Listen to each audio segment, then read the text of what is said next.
یہاں پر اصل میں کوئی تعارض اور کوئی کنٹراڈکشن نہیں ہے. اگر دونوں حدیثوں کے معنی پر غور کریں گے تو کوئی کنٹراڈکشن نہیں ہے. وہ اس طرح سے کہ جہاں پر اللہ کے نبی صلی اللہ علیہ وسلم نے کہا کہ وضو ٹوٹ جائے گا، اس سے مراد یہ ہے کہ اگر شہوت کے ساتھ ہاتھ لگایا تو وضو ٹوٹے گا، کیونکہ دوسری روایت میں اللہ کے نبی صلی اللہ علیہ وسلم نے اسے جسم کا ایک عضو کہا دوسرے اعضاء کی طرح سے. اب آپ بتائیے کہ جسم کے جو دوسرے اعضاء ہیں، جیسے ہاتھ ہوا، پاؤں ہوا، ان اعضاء کو انسان جب ہاتھ لگاتا ہے تو کس طرح ہاتھ لگاتا ہے؟ کیا کوئی انسان شہوت کے ساتھ اپنے ہاتھ کو جو ہے چھوئے گا؟ نہیں، یعنی نارمل انداز میں چھوتا ہے. تو گویا کی شرمگاہ دوسرے اعضاء کی طرح سے اس وقت ہے جب شرمگاہ کو اس طرح چھوا جائے جس طرح سے دوسرے اعضاء کو چھوا جاتا ہے، یعنی نارمل انداز میں. تو اگر نارمل انداز میں چھوا جاتا ہے تو گویا کی جسم کا وہ ایک عضو ہے بس. اور اگر اس کے علاوہ دوسری کیفیت میں چھوا جائے دوسرے جذبے سے تو ایسی صورت میں اس سے وضو ٹوٹ جائے گا. اس طرح سے دونوں حدیثوں کے درمیان جمع کی صورت یہ پیدا کی گئی ہے. تو خلاصہ یہ کہ شہوت کے ساتھ ہاتھ لگانے سے وضو ٹوٹ جائے گا، بغیر شہوت کے چھونے سے وضو نہیں ٹوٹے گا. یہ پہلے سوال کا جواب ہوا. دوسرا سوال کیا ہے شیخ؟ تھوڑا سا بھائی کا رضاعت کے تعلق سے تھا شیخ دوسرا سوال. رضاعت کے تعلق سے جی دیکھیے، رضاعت کے تعلق سے ان کا سوال ہے کہ کسی بچے کو اگر کوئی عورت کسی اجنبی بچے کو، اپنے بیٹے کے علاوہ کسی بھی بچے کو اگر دودھ پلاتی ہے تو اس سے رضاعت ثابت ہو جاتی ہے، وہ عورت اس کی رضائی ماں ہو جاتی ہے اور وہ لڑکا اس کا رضائی بیٹا ہو جاتا ہے. لیکن اس میں کچھ اہم مسائل ہیں جن کا جاننا ضروری ہے اور اسی میں آپ کے سوال کا جواب بھی ہے. پہلا مسئلہ یہ ہے کہ مدت رضاعت کیا ہے، یعنی کتنی عمر تک اس بچے کو اگر اس عورت نے دودھ پلایا تو رضاعت ثابت ہو جائے گی. اس میں علماء کا اختلاف ہے. بعض علماء نے 2 سال کی مدت بتائی ہے، کیونکہ قرآن کی آیت ہے کہ وَحَمْلُهُ وَفِصَالُهُ فِي عَامَيْنِ. تو بعض علماء نے قرآن کی یہ آیت ہے وَالْوَالِدَاتُ يُرْضِعْنَ أَوْلَادَهُنَّ حَوْلَيْنِ كَامِلَيْنِ، مائیں اپنے بچوں کو 2 سال تک دودھ پلائیں. اس سے استدلال کرتے ہوئے بعض علماء نے کہا ہے کہ مدت رضاعت جو ہے وہ 2 سال ہے، یعنی بچے کو اگر 2 سال کی عمر ہونے سے پہلے تک کسی عورت نے دودھ پلایا تب تو اس کی رضائی ماں ہو جائے گی، اس کے بعد پلایا تو رضاعت ثابت نہیں ہوگی. یہ ایک قول ہے مسئلے کے اندر، لیکن یہ قول مرجوح ہے. راجح قول یہ ہے کہ رضاعت کی کوئی مدت نہیں ہے، عمر کے ساتھ اس کی کسی مدت کی تحدید نہیں ہے، بلکہ جب تک وہ بچہ ڈیپینڈ کرتا ہے دودھ پر، جب تک وہ بچہ عورت کے دودھ پر ڈیپینڈ کرتا ہے، اس کی غذا بنیادی غذا اور بیسک غذا اس کی دودھ ہے، تب تک وہ بچہ مدت رضاعت میں ہے. اب اگر کوئی بچہ مان لیجئے 1.5 سال کے اندر دودھ پینا چھوڑ دیا، کھانا وغیرہ کھانے لگا تو اس کی مدت رضاعت ختم ہو چکی ہے. کوئی بچہ اگر 2.5 سال تک دودھ پیا، 2.5 سال تک وہ اس کی بنیادی غذا ماں کا دودھ ہے، تو ایسی صورت میں 2.5 سال تک اس کی مدت رضاعت ہوگی. تو خلاصہ یہ کہ مدت رضاعت کی تحدید وقت کے ساتھ نہیں ہے، بلکہ اس کی تحدید وصف کے ساتھ ہے کہ جب تک اس بچے کی بنیادی غذا دودھ ہے تب تک وہ بچہ مدت رضاعت کے اندر ہے. اور یہ کیسے پتا چلے گا کہ اس کی بنیادی غذا دودھ ہے؟ جیسے بعض بچے دودھ پی رہے ہیں، اس کے ساتھ ساتھ میں عورتیں بچوں کو کوئی اور دوسری چیز بھی تھوڑا سا کھلا دیتی ہیں، شہد چٹا دیا یا اور تھوڑا سا منہ میں چاول ڈال دیا، لیکن وہ چاول ڈال دینا یا شہد چٹا دینا وہ اس کی بنیادی غذا نہیں ہے. بچہ بیسک طور پر دودھ پر جی رہا ہے، تو جب تک اس کی بنیادی غذا دودھ ہوگی، گھر کے باہر سے تھوڑا کچھ کھلا دیا جائے تو اس کا اعتبار نہیں ہوگا، وہ بچہ مدت رضاعت کے اندر ہی مانا جائے گا، وہ بچہ رضی ہی مانا جائے گا. تو یہ صحیح قول ہے. اس کی دلیل کیا ہے؟ اس کی دلیل اللہ کے نبی صلی اللہ علیہ وسلم کی ایک حدیث ہے کہ الرضاعۃ ما فتق الامعاء او کما قال نبی صلی اللہ علیہ وسلم، کہ رضاعت کس کو کہتے ہیں؟ رضاعت اس کو کہتے ہیں کہ جس سے بچہ جس کو جب دودھ پیے اور اس کا اثر اس کے معدے پر ہو، اس کے جسم پر ہو، تب تک اس کو رضاعت کہیں گے. اس کے بعد جب دوسری چیزوں پر وہ ڈیپینڈ ہو جائے تو اس کو رضاعت نہیں کہتے ہیں.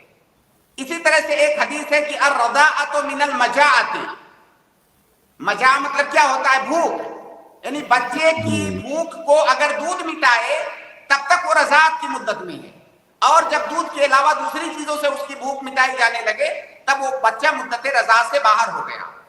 اسی طرح سے ایک قاعدہ ہے کہ اگر کسی حکم کو کسی وصف پر معلق کیا جائے، اگر کسی حکم کو کسی وصف پر معلق کیا جائے تو جب جب وہ وصف پایا جائے گا تب تب وہ حکم پایا جائے گا. اب یہاں پر حکم کیا ہے؟ رضاعت. اور وصف کیا ہے؟ حکم یہ ہے رضاعت ثابت ہونا. وصف کیا ہے؟ اس بچے کا رضی ہونا. تو جب تک وہ بچہ رضی ہے تب تک یہ حکم ثابت مانا جائے گا. لہٰذا اس کی تحدید سال کے ذریعہ یا مہینوں کے ذریعہ نہیں کیا جائے گا، بلکہ جب تک بچے کی بنیادی غذا دودھ ہے تب تک وہ رضی مانا جائے گا. ایک اور اہم مسئلہ اس میں یہ ہے کہ بچہ کتنی بار دودھ پیے گا تو رضاعت ثابت ہوگی.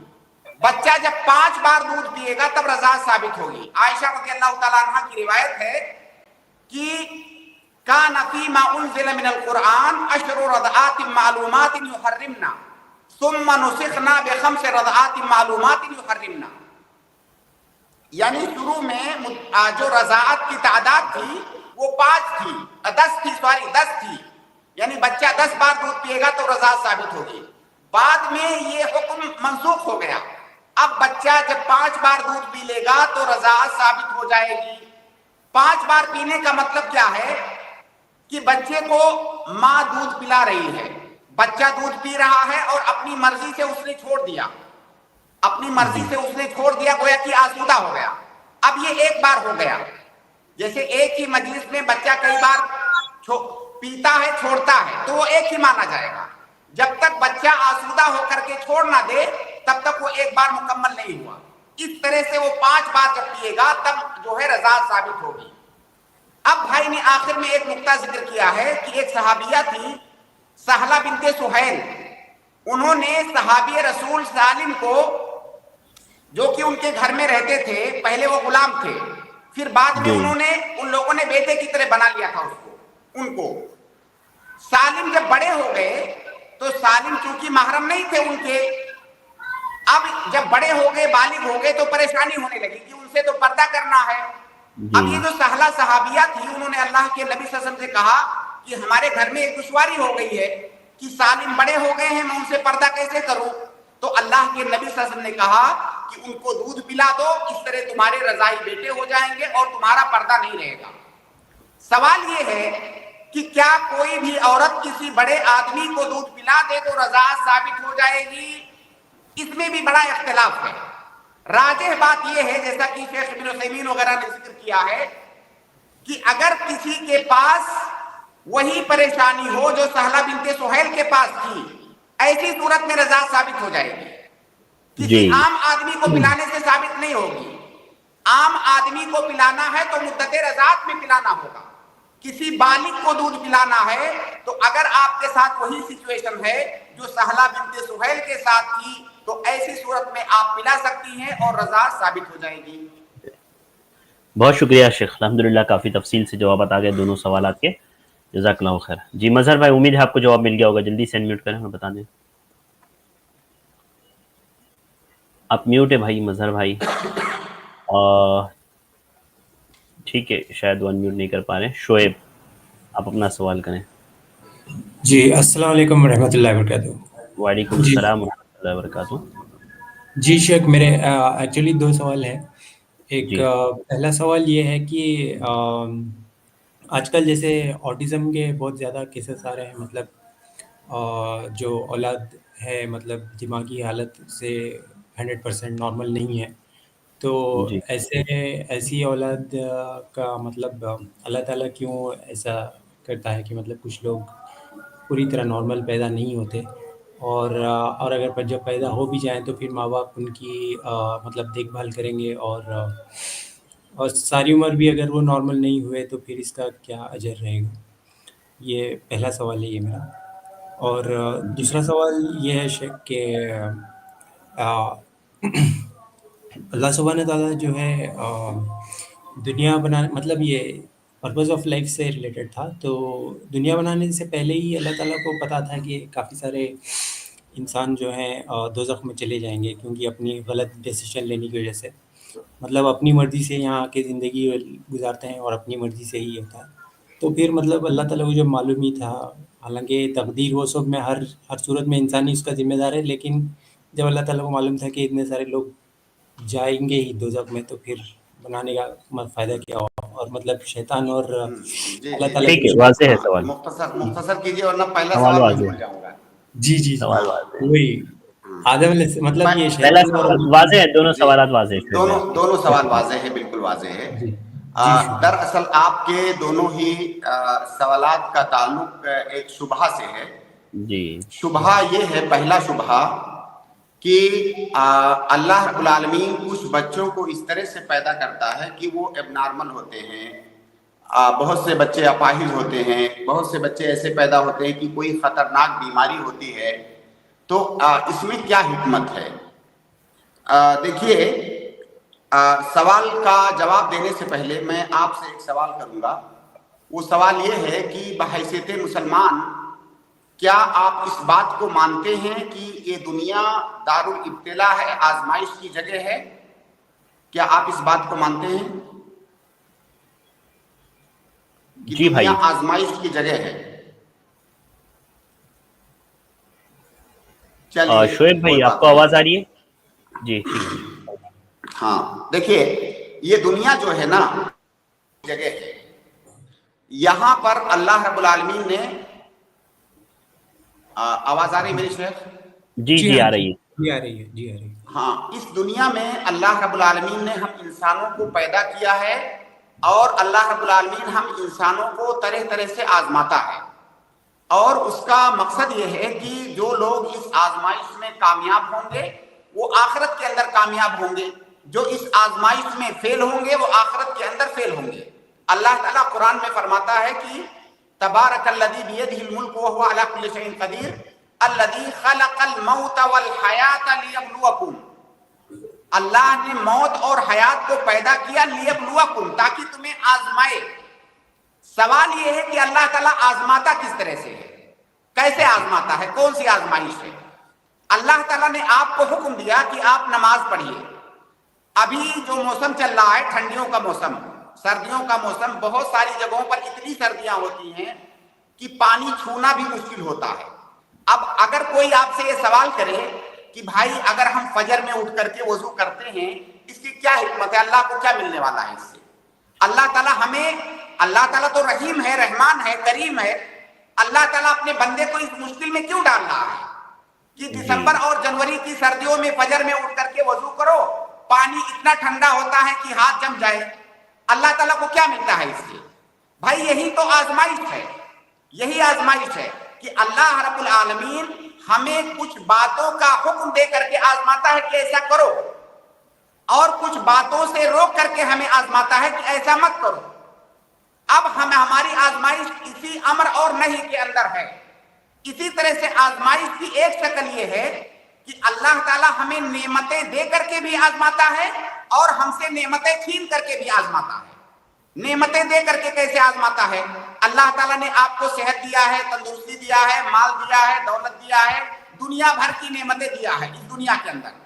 یہ آپ کے لیے آزمائش ہے کہ کیا ان نعمتوں پر آپ اللہ کا شکر ادا کرتے ہیں کہ نہیں، کیا آپ اس پر ناشکری کرتے ہیں یا شکر گزار بندے بنتے ہیں. یہ آزمائش ہے. اسی طرح اللہ رب العالمین کچھ نعمتیں چھین کر کے ہم کو آزماتا ہے کہ جب میں اپنے بندوں کو 1000 نعمت میں نے دے رکھا ہے، اگر 1-2 نعمت میں اس سے چھین لیتا ہوں تو کیا میرا بندہ ناشکری کرتا ہے، کیا میرا بندہ واویلا مچاتا ہے، یا میرا بندہ صبر کرتا ہے؟ یہ بھی ایک آزمائش ہے. تو آپ بیمار ہوتے ہو تو آپ کو بیمار کرنے سے اللہ کا کیا کوئی فائدہ ہے؟ نہیں، یہ آپ کے لیے آزمائش ہے. تو کسی آدمی کا بچہ پیدا ہوتا ہے اب نارمل، ظاہر ہے یہ بہت تکلیف کا باعث ہے.